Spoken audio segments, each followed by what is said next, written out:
The Bibbulmun Track is the pinnacle hiking experience in Western Australia. The track consists of over 1,000 kilometres of world-class trails and beautifully diverse landscapes. It draws in hikers from across Australia and the rest of the world. Typically those who attempt the Bibbulmun end to end take somewhere between 5 and 8 weeks to finish. My good mate Mackenzie and I decided to challenge ourselves with a 3-week completion time. This is the Bibbulmun Track.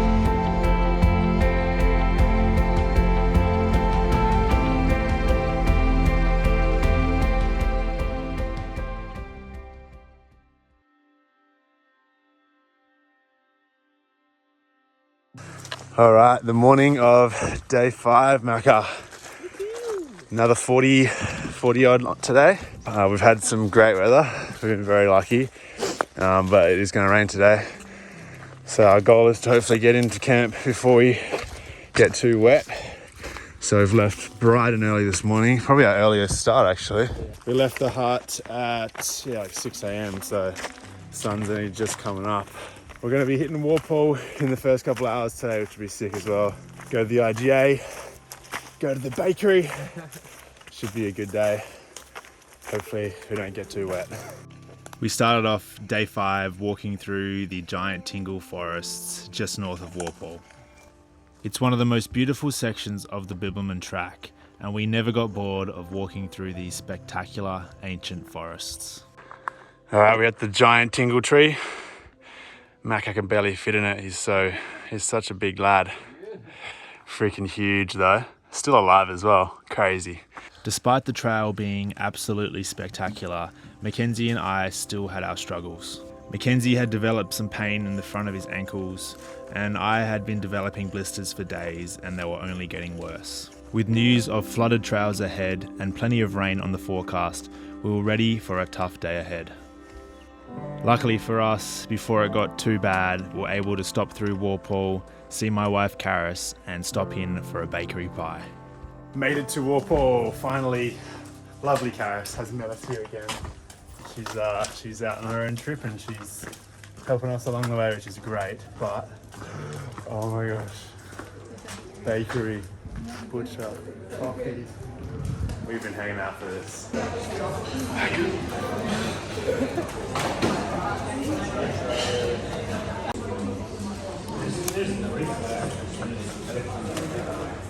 Despite having a good coffee and a couple of bakery pies, we hadn't even reached the halfway point of day 5.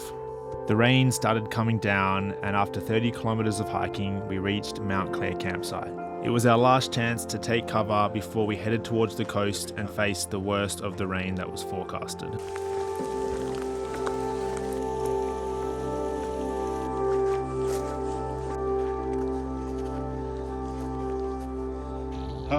We're like an hour or so from camp, and there's a bloody river crossing.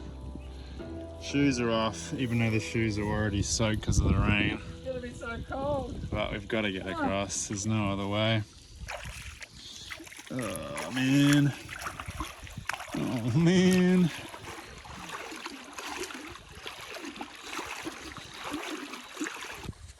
That sucked. Yeah. That sucked. Still part of the bib though. Yeah, boy. Having fun? No.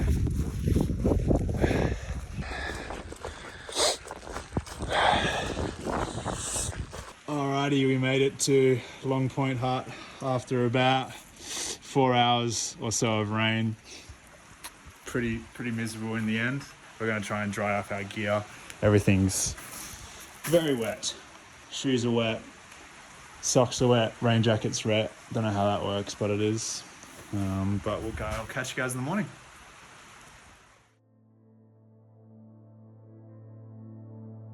It rained all night last night.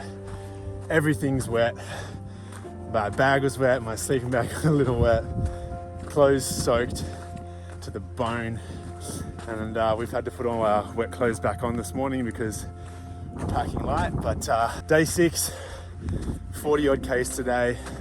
We're cold, I want to get moving, get the blood pumping, and on we go. Wow. Spectacular right here.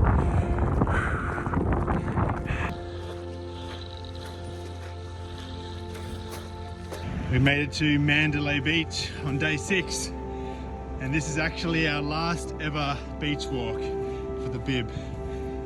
Once we leave Mandalay Beach here, we leave the coast, and we leave the coast for good. So actually going to try and enjoy it despite the horrible weather.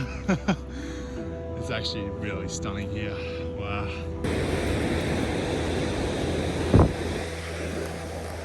And just like that, we saw the ocean for the last time. It was a bittersweet moment, as the views along the south coast are some of the most spectacular on the track, but we were excited to see what the rest of the Bibbulumun had in store. We managed to find a bit of shelter from the rain at the beach car park before heading back onto the trail. Despite leaving the ocean for the last time, today would end up being one of the wettest days on track as we entered the Pingarup Plains.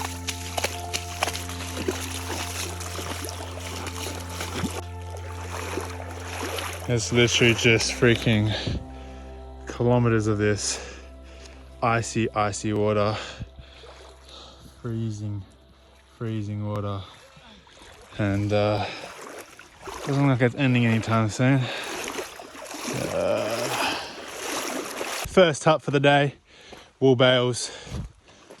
About 18 or 19 kilometers in. Will be nice to get out of the wet on the ground and the sky for a quick little break. Oh, these shoes are forever wet.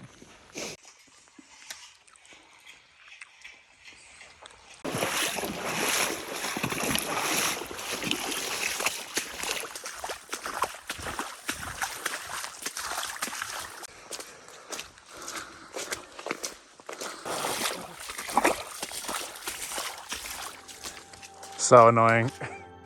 It's safe to say that 10 hours of walking through flooded trails wasn't fun. If it wasn't for Mackenzie, I think I would have considered giving up. My blisters were screaming, it was cold and wet, and we had so far to go. But we had set a goal to complete the Bibbulmun Track, and with each other's support, we were going to get there no matter what. We did it. We made it. All right, day 6 is finished. Got to our hut, which we're sharing with a couple of folks. And yeah, we're at Mount Chance, right? Mount Chance? Mount Chance. So we're gonna try and summit it. It's this big ass rock.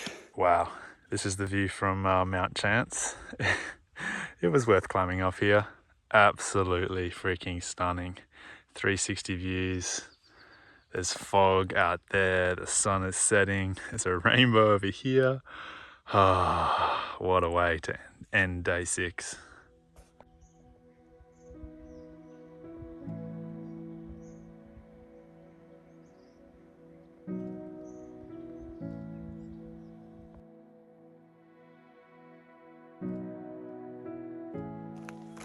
Alrighty, we are off on day 7 of our Bibbulmun adventure. Can't believe we've been on the trail for a week. It's kind of crazy. We've got a pretty big day today, 50 plus Ks heading towards Northcliffe. It's looking like we're gonna take a diversion around Lake Maringarup because yeah, we've been told by a few other hikers that it is pretty bad through there. It's recommended by the Bibbulmun Track Foundation, so that'll cut off a few Ks today, which will be nice, but still a very big day. Very cold morning though. Shoes are wet, clothes are wet from yesterday, but nothing you can do about it. You just got to get up, get moving. Best way to get warm. So on we go. Mac is leading the way. Day 7, baby. Day 7 started with a spectacular sunrise, although the trail was still wet and miserable. Actually a freaking beautiful morning. We always tried to stay positive, but the reality was, on this morning, me and Mackenzie were both in quite a lot of pain. My blisters and Mackenzie's foot issues were a continuous source of struggle. Despite the pain and a long day ahead, we were hopeful because the track today would mostly be made up of old four-wheel drive tracks and should be pretty straightforward. The sun is out. The sun is out. Feels so good. Still have wet feet, but we've been walking on this road for quite some time, and this road should take us almost all the way to our hut for our first break at around the 20 kilometer mark. Our original goal for day 7 was to push on for a big day on the track with over 60 kilometres of walking. We were able to cut that down to just over 50 k's due to a recommended trail diversion around Lake Marringup. From what we heard, the trail in that area was heavily flooded with a lot of debris, and most other hikers that we had come across skipped it entirely.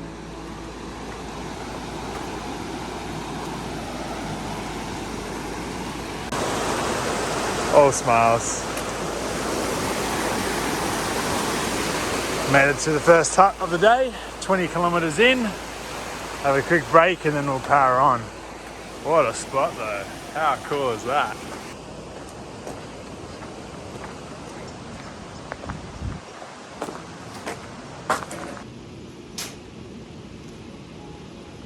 After our first and only stop off at a hut at Dogpool campsite, we had 30 kilometres left to cover.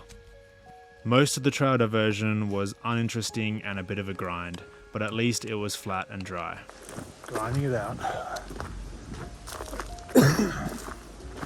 Just grinding it out. After a long, monotonous day on trail, we were happy to be closing in on camp with dry feet. That is, until just a few kilometres from our sleeping hut, we hit another section of flooded trail. Despite that final hurdle, we were excited to get to Gardner Hut, as it was the first campsite on the Bibbulmun Track so far that we could have a campfire. Oh, we made it. Oh, jeez. 50 k's in the bag. That was a grind today. Definitely a bit of a grind, but we've made it to our hut. After a very challenging first week on the track, we had our doubts whether or not we would be able to finish in 21 days. We weren't going to give up that easily though, and with a warm fire and the promise of a cooked breakfast in town the next morning, we were ready to tackle anything the track threw at us. Our first ever fire.